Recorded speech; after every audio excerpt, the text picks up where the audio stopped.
Hey everyone, welcome back to our podcast, Very Factual. We're your hosts, Kayla. And Izabella, and Chelsea finally announced the signing of Moises Caicedo on Monday after Caicedo rejected Liverpool. He's coming from Brighton for a British record fee of £115 million, beating his teammate Enzo Fernandez, who Chelsea splashed out on for another record-breaking £106 million last January. Um, Caicedo will join the club on an 8-year deal and will also be linking up with former teammates Robert Sanchez and Marc Cucurella. Kayla, what do you think? Chelsea getting Caicedo. I think it's really good since he's only 21 years old. He's literally a ball-winning machine. Chelsea deserves Caicedo. Like, they needed someone in the middle of the park to help protect defense and provide Enzo Fernandez with a perfect partner. He's a versatile performer, although he's like best in the middle. He can play other positions. Like Roberto De Zerbi started Caicedo at right back 3 times in the Premier League last season. Yeah. Like, he's signed to play midfield. However, he's an added boost for Pochettino. Pochettino. I agree with a lot of what you said. He's very quick and firm and more defensive. He pops up wherever he's needed and he moves around the field well. He'll fit in nicely with Gallagher, as Gallagher is more central. And you were talking about how he's a perfect partner for Enzo Fernandez, as you know, Enzo is now taking up like a more advanced role, as we saw under Pochettino, role that's kind of more moving forward. And we saw that in Chelsea's first game in the Premier League this season. As everything was going through him, he attempted 94 passes and completed 90% of them in that game. And I'm just so happy that Chelsea finally got their guy after like season long links. Like, they've been linked to him since last season. And I'm just so excited that they finally got their guy. And the price, it's a bit high, very high, but I think it really tells you how important the midfield position is for the teams. As you know, we saw Enzo Fernandez go last season for £106 million. Declan Rice this season went for £100 million. Mason Mount went for £60 million to Man United. And I know that he's not in the Premier League, but Jude Bellingham also went for £100 million to Real Madrid. And I think the midfield position is kind of like the most important. It definitely is. So we did get to see a bit of how Caicedo fared in his debut today when Chelsea took on West Ham. In the beginning of the game, Chelsea's keeper was called on after 5 minutes. After 5 minutes passed, denying West Ham the opening goal after a corner.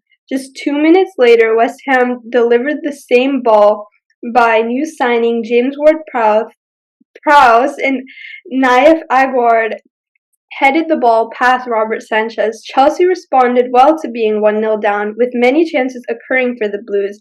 Carney Chukwuemeka made his shot on target in the 28th minute and leveled for the Blues. Right before halftime, Chelsea had a chance to take the lead when Raheem Sterling was fouled inside the box and Enzo Fernandez stepped up to the spot just to see his shot saved by Alphonse Areola. In the 53rd minute, Axel Disasi lost possession and Michael Antonio pounced on the lost ball and drove it low to the back of the net, giving West Ham the lead. Right on the hour mark, Chelsea decided to put in Caicedo. West Ham had a higher mountain to climb, as Aguerd's challenge had him receive a second yellow card and was dismissed from the game. The Hammers wrapped up the game in added time as Caicedo conceded a penalty for Chelsea and Lucas Paqueta put it back into the net, making a dreadful debut for the British record signing.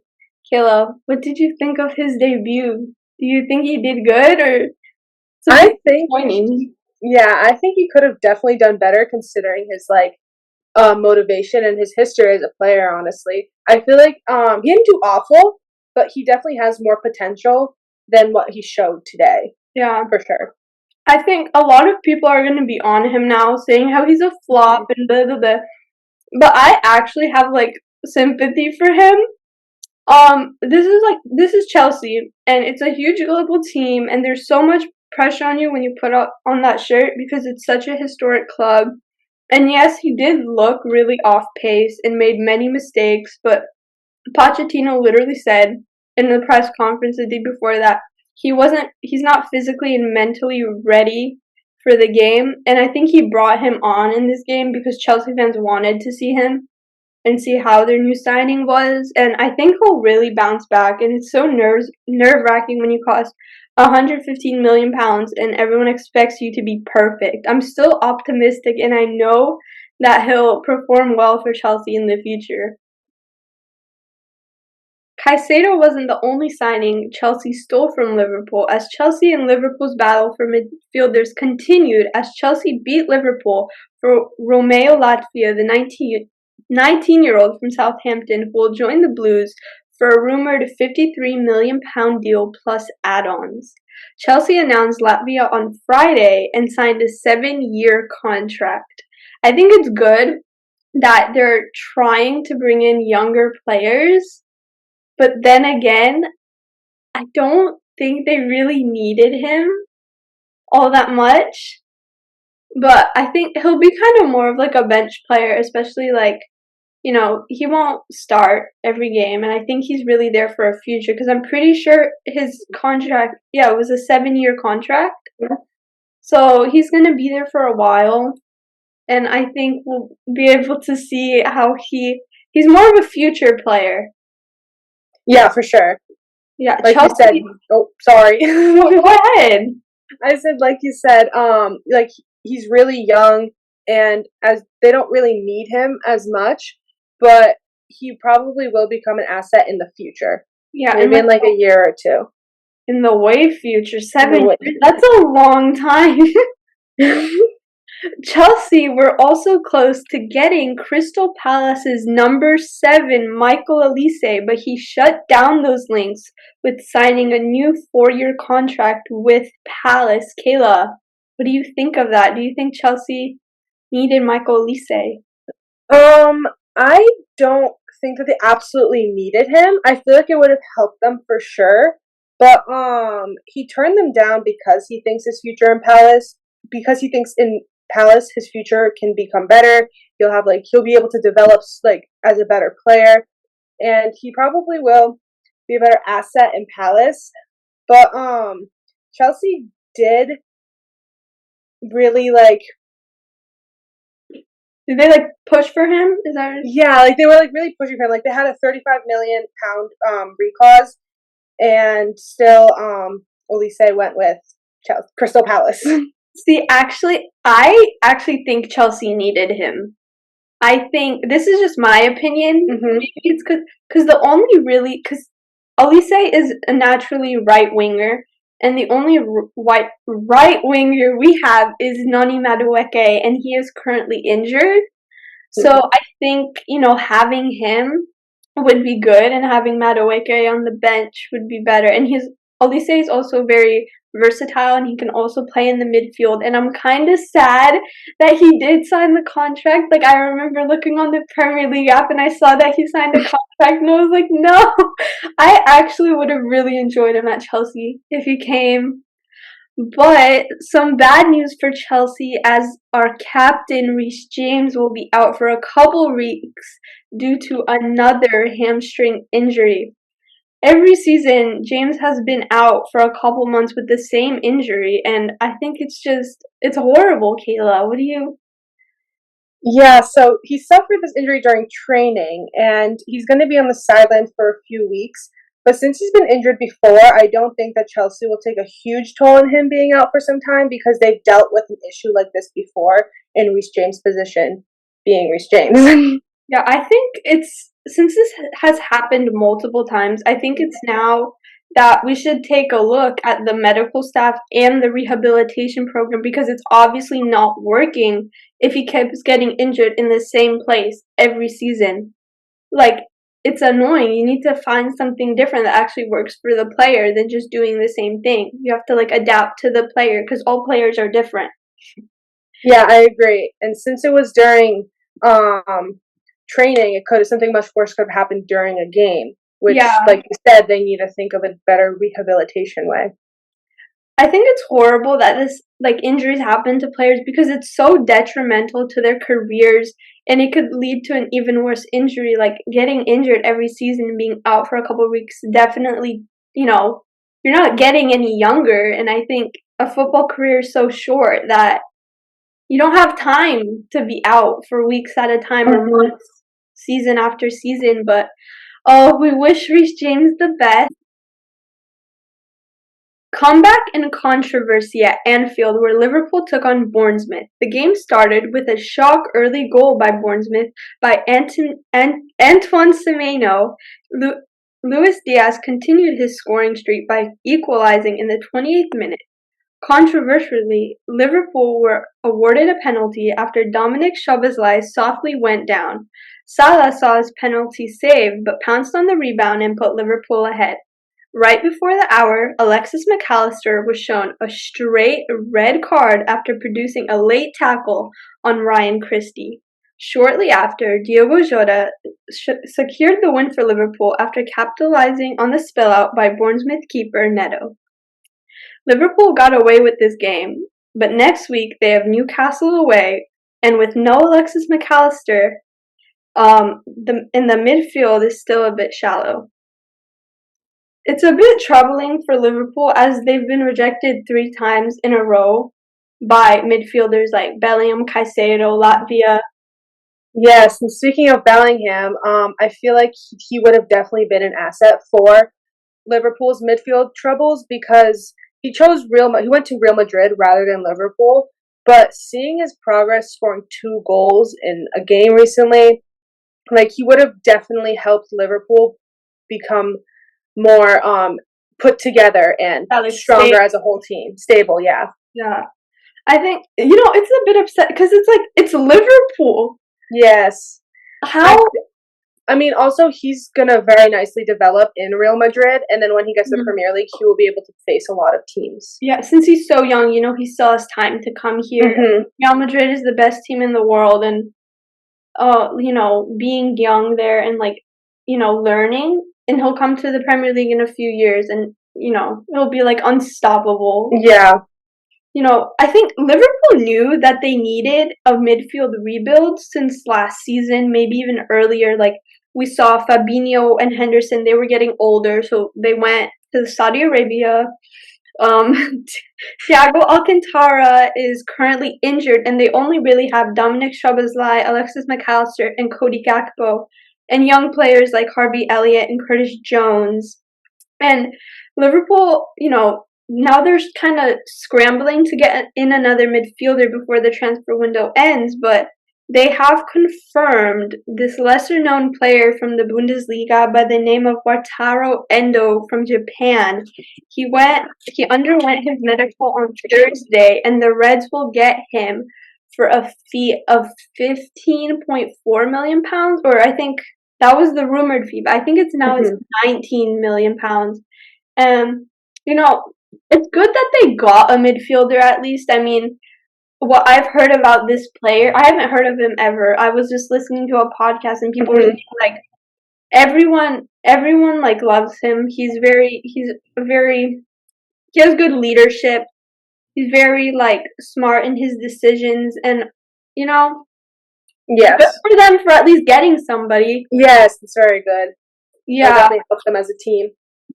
I think something that is a bit disappointing, though, is that we can't see Trent Alexander-Arnold play in the midfield because they don't have a good enough right back to replace him. They only have Tsimikas, but he's not a starter. He's a bench player. If a player gets tired, he'll come on, and I think they maybe should have got a right back so we could see Trent play in midfield because he's a good midfielder.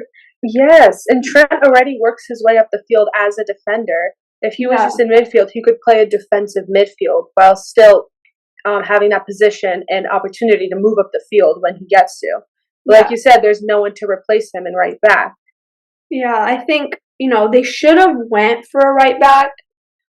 I'm kind of disappointed in their transfer window this season because they usually have a good one. They usually have like the best recruitment, but now, 3 rejections from 3 like highly rated. I mean, Latvia is a bit young. I wouldn't say he's highly rated, but these midfielders, and I said they'll end second place, but now I'm a bit worried because of their lack of depth in the midfield.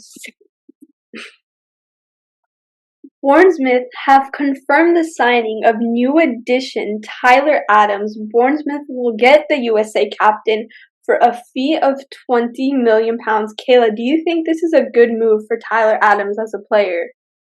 I honestly don't think it's a great move for him because he's had better links. He's had links with like better clubs like Chelsea. Arsenal, yeah. And he can build himself much better in other clubs with him being also being the USA captain. And he came from Leeds, which I feel like if he just stayed there maybe for a year longer or he moved to a different club, he definitely would have been able to build his career better in the Premier League. Yeah, I think this is more of a good move for Bournemouth than it is for Tyler Adams, if that makes sense. Because Bournemouth, I think they'll probably be fighting relegation again this season. I think Tyler Adams is better than Bournemouth. As you said, he was linked to Arsenal and the Chelsea deal. He was linked to Chelsea for a bit. We almost got him, but that deal fell through. I think he has really good leadership qualities, and we saw that at Leeds. Like, because there was a bunch of American players there. Like, there was Brendan Aronson, Weston McKennie was there on loan, and Ty Adams. I think out of all those players that were there, he looked like the best one there, and I think he could have went to a better team. I understand if he kind of wants to take it easy and kind of like, not put himself on like a big scale like that, but I think he can. Yeah, he can. I feel like being surrounded by also those players in the higher clubs will definitely help him not like stick out as a great player anymore. He'll be able to develop much easier, like develop to that higher standard quicker. There's not really American players that are on like the biggest I mean, there's been some transfers like Yunus Musa went to AC Milan, Timothy Weah went to Juventus, but that's in Serie A. And Christian Pulisic's also AC Milan. I forgot about that. Yes. But I think in the Premier League, there's not really like a big American player on the top scale. And I think that would have been good for Tyler Adams. The first home game for Ange Postecoglou's side ended in success as Spurs dominated Manchester United 2-0. Yeah, for me personally and all the other Manchester United fans, it was a sad loss of 2-0 with an own goal by our very own Lisandro Martinez. There were 4 yellow cards given, and 3 of them were to the Manchester United players Wan-Bissaka, Antony, and Bruno Fernandes. Yeah, the captain. The Red Devils had a chance for a penalty in the first half, as it looked like Christian Romero had a touch of the ball in the goal box as an effort on goal, but that was quickly waved away. I think it really should have. It should have been a handball. I mean, like, I know there's like a natural motion, but like, I think you can kind of have your hand down. I mean, yeah. So, and often with natural motions, they usually call handballs on it no matter what because it touched your hand, it interfered with the play. But obviously, if you have your hands on by your side and it touches your hand, you can't call that because you can't hide your hands anywhere. But I think people said that it should have the decision should have stayed, and it did. But I personally think it should have been a handball, which they. I agree with you. Spurs came quite close to getting the lead right before halftime after hitting the crossbar twice. Right after halftime, Spurs finally got their goal after Kulusevski's cross deflected to the path of Pape Matar Sarr, who scored his debut goal for Spurs. United's Antony hit the woodwork for the 3rd time after curling the ball, beating Vicario, but was able to churn out an amazing save to stop the Casemiro header from entering. The game was the game with Spurs when Perisic's low cross was miscalculated, like you said, Kayla, by Lisandro Martinez into his own net. What happened in this game? What happened to Man United? I don't know. I was very confident in them winning against Spurs because we both had them as an underachieving team, and the game was played with equal possession and equal shots on net. For me personally, the first half was pretty shocking because no one scored. There were, like you said, 2 crossbar shots from Spurs, which definitely shocked me. And Bruno Fernandes got injured early in the game in the 7th minute, but then got back on. But overall, the game was aggressive with constant fouls, and I think Manchester United went into this game very confidently, but weren't prepared as a team to face the Spurs and how much they could have actually brought to the table. They both don't have the best away game records. Yeah. But I think that United could have definitely stepped up a little bit throughout the game.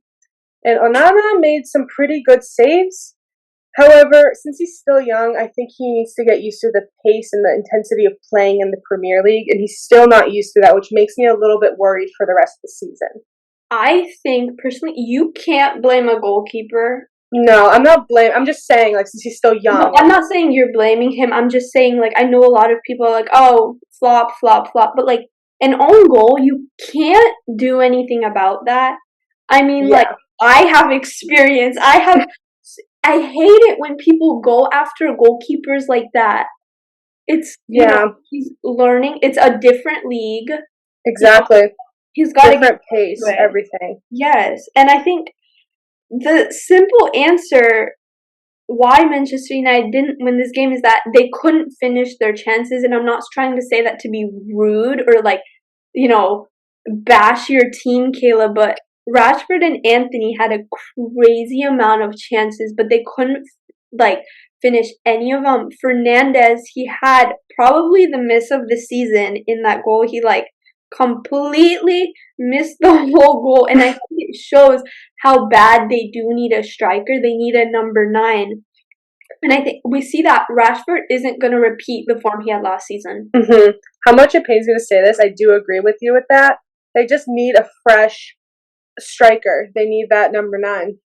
Yeah, I think they're waiting for Højlund now. You know, their 20-year-old number 9 from Atalanta. He's injured currently, but when he's unproven, and I feel like they're gonna rely on him so much now. I don't think he's gonna, you know, he's not gonna be scoring left and right, like. Exactly. You know, I think it's very concerning, almost like, if Højlund doesn't start good, they're gonna struggle, and I'm kind of, like, nervous for them, to be honest, this season. I am too. Like, I was very confident considering how last season went for them. But what if it's just a replay of 2 seasons ago where they weren't playing their absolute best?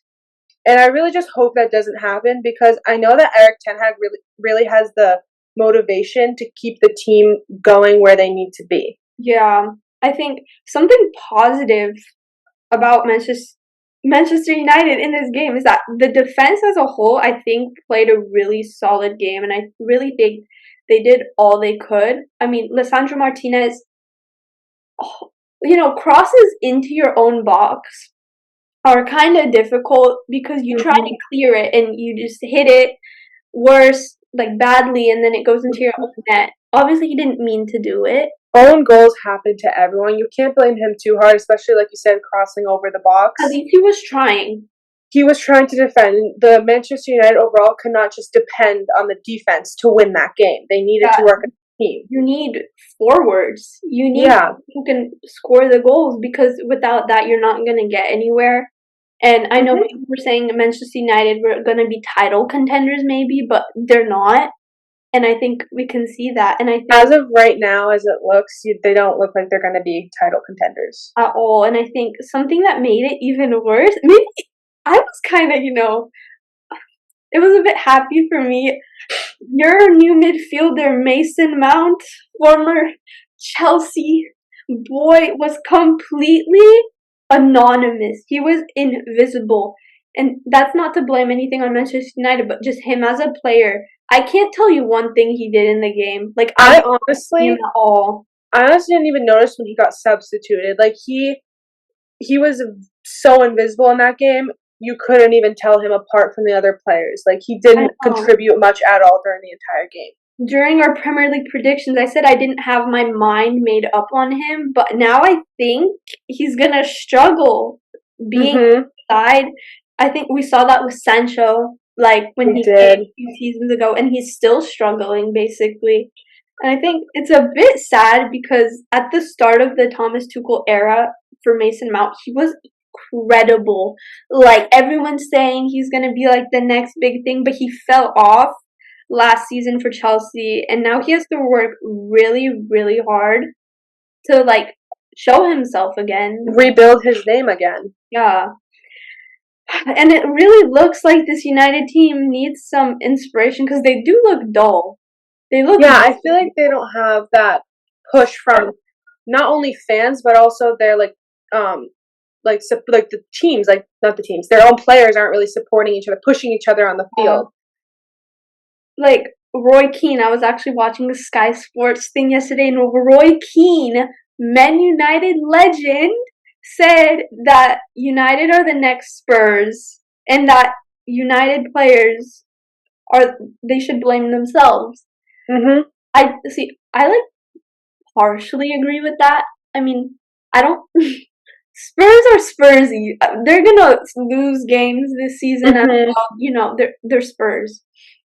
I don't think United are that bad because they definitely have the players. Yeah, I was gonna say you can't like blame just the players. There's obviously other things that go into play. However, the players are the big factor of it. Because But they they're have, producing. mhm, That's but who. they sorry, but they have like the drive if they just had more motivation as a team. Oh, On Wednesday, City won the Super Cup game against Sevilla on penalties after a 1-1 draw. It was a bit of a warm-up game for City, I would say, for the Premier League games ahead, as new signings played, Guardiola played, and players were getting used to each other. Some losses for City in this game is that obviously there is no more Ilkay Gundogan, and Kevin De Bruyne will be out for a couple months, and Bernardo Silva was out sick, and that's a lot of creative players to lose. Sevilla opened City a bit on the counterattack, which is a bit of a concern, but also not really, because this game is not one that's going to shape City's season, I would say. And Sevilla had a lot of chances, but City focused more on the possession aspect on this game, and they dominated the game and ended up with a whopping 74% possession. They won the Super Cup game, and then they went back to play Newcastle on Saturday, which was a hard-earned win for City. Alvarez scored the first and only goal of the game in the 31st minute after Foden laid the ball in the path of the World Cup winner. The game went pretty back and forth, with Newcastle also in super top form. Foden and Haaland both missed crucial chances that would give City more breathing room. Harvey Barnes came into the game and rejuvenated the Newcastle side after striking a ball 25 yards out, testing Ederson. Sheffield United is City's next opponent, which is kind of more relaxing, I would say, while Newcastle take on Liverpool at home. The biggest loss for City in this game, some people might say, is that there is no Kevin De Bruyne. We saw Kovacic and Rodri play as defensive midfielders, and Grealish, Alvarez, and Foden were like the attacking midfielders, but the biggest loss is that there's no Kevin De Bruyne. He's going to be out for 3 to 4 months after sustaining an injury in City's first game against Burnley, which was the same injury he sustained in the Champions League final. Pep has came out and said in a press conference that Kevin De Bruyne will get surgery as soon as possible, and it looks like online after pictures surfaced that he did get the surgery. So I gotta ask you, Kayla, do you think City losing Kevin De Bruyne will be a loss? I don't exactly think it'll be a loss, but I definitely think it will impact them slightly. Since he's out for 3 to 4 months from a hamstring injury, it is quite some time to lose him. And of course, no one can like replace De Bruyne. But Foden definitely did help, as he did in Saturday's encounter with Newcastle. De Bruyne is a star player for City, and it may impact them, but City has some strong players all over the field, so I don't think it will impact them that much. Like and Kevin De Bruyne was not his star self last season, so Manchester City. I still think Manchester City will confidently win the overall Premier League season. Yeah, I think City, yeah, like you said, City will still win the league and dominate. Last season, you said Kevin De Bruyne was not himself. He was out of form for a bit, and City still won the title.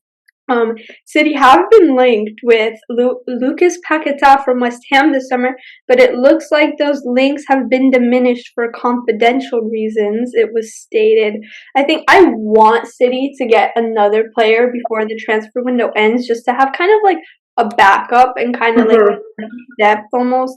It doesn't even have to be like a Kevin De Bruyne style player. They could get a winger and have Bernardo Silva and Jack Grealish play as midfielders, as we saw in Newcastle. And I think I think it's very good for Haaland that Kevin De Bruyne is out, because we saw how Kevin De Bruyne and Haaland are the perfect partnership. Like every striker has, their partner that supplies them, like it was Kane and Son.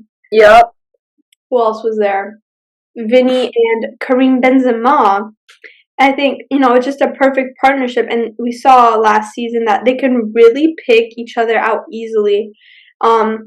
And since Kevin De Bruyne is out, this will force Haaland to be more creative and get into spaces that he's not usually comfortable in, and learn how to adapt to the other guys on the field, and they're going to service him for now. And I think, he'll get used to not having Kevin De Bruyne. You know what I mean? Yes, I agree. And like I said, that Foden will be there to help, but he's not going to be the same as De Bruyne helping Haaland. Haaland's definitely going to have to figure out a new way, a new strategy to get through to those spaces without having De Bruyne there by his side. Yeah, you can't just rely on one player to supply you, because it's a team. Yep. And I think, learning how to be more creative and getting other balls from other players, I think it'll be good for him. And I don't think they'll miss Kevin De Bruyne that much. Like, I don't think it'll impact them that much. They've got overall star players on that team. They'll be able to succeed very easily. Not very easily, but easily. Yeah, best team in the world. Obviously they're not going to win the treble probably, but I think they'll still win the Premier League. They definitely have a chance, yeah. Arsenal will go to Selhurst Park to play Crystal Palace on Monday without their new defender Jurrien Timber, who sustained an ACL injury and will miss the entire first season of his Arsenal career. Kayla, what do you think of Jurrien's injury? Do you think Arsenal will be affected by this?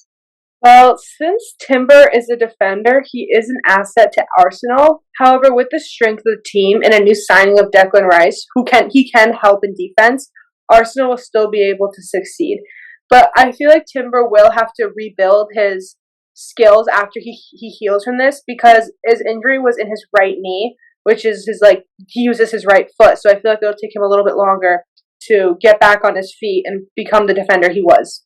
Yeah, see, I actually maybe I don't know if I agree or disagree with you, because you gave a very neutral answer, but I actually don't think they'll miss him at all, because he literally played one game.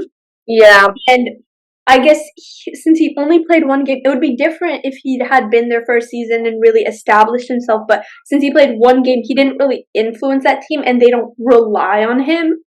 So they'll literally go back to the back four that they had last season, and it won't be that big of a deal. Like, they have Tomiyasu, they have Kieran Tierney, who I feel like a lot of people forgot about, and I think he should be a starter, because he is so good, so underrated. And they obviously have Alexander Zinchenko, and I think they'll easily replace Timber. And like I said, he hasn't been there for a whole season.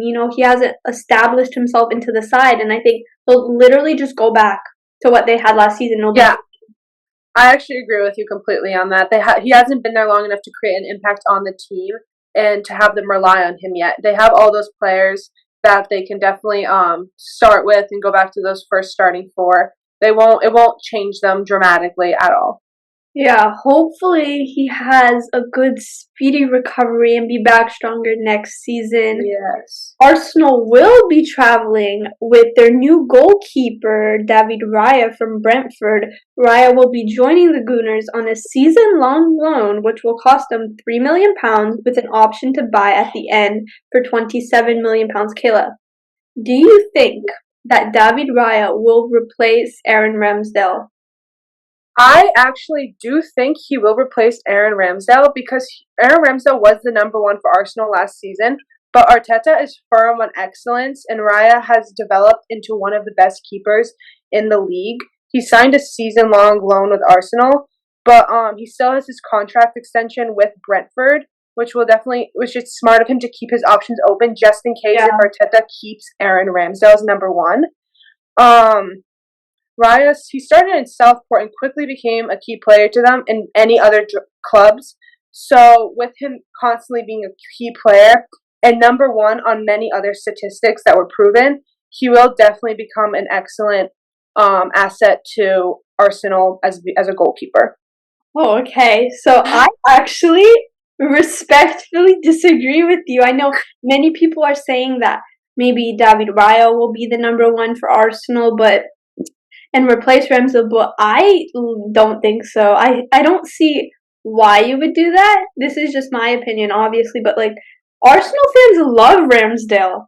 You know, he's won their trust and he has that kind of spunk and kind of banter like he's young. I'm not saying David Raya is old, but Mm-hmm. um, Ramsdale is a really good young keeper, and there's so much ahead of him. Potentially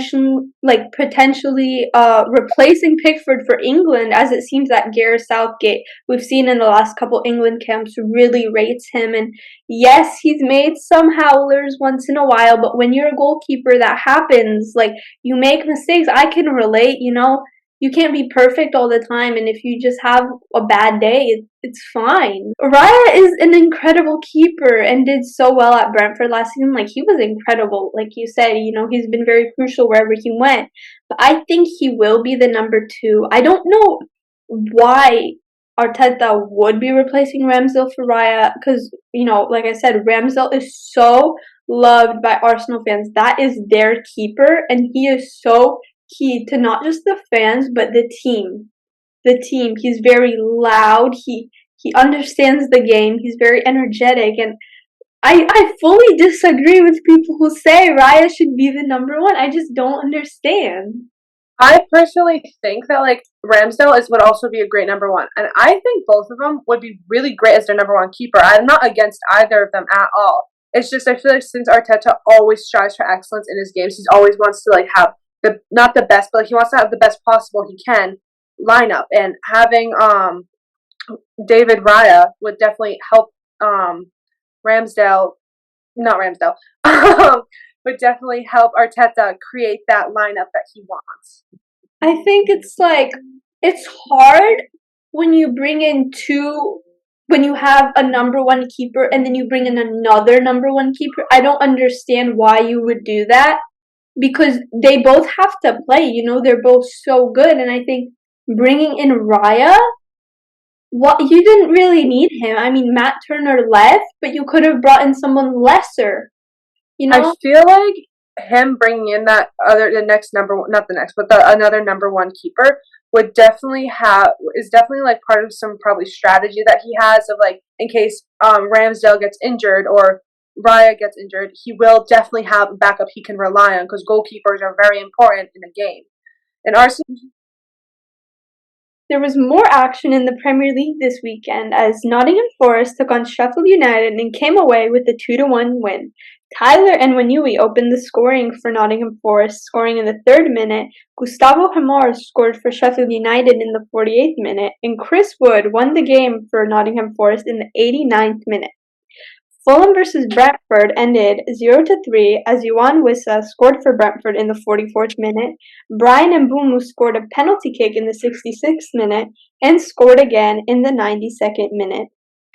Wolves vs Brighton ended 1-4 at the Molineux as Mitoma scored in the 15th minute, Estupinian scored in the 46th minute, Solimar scored in the 51st and 55th minute, and Hee Chan scored a consolation goal for Wolves in the 61st minute.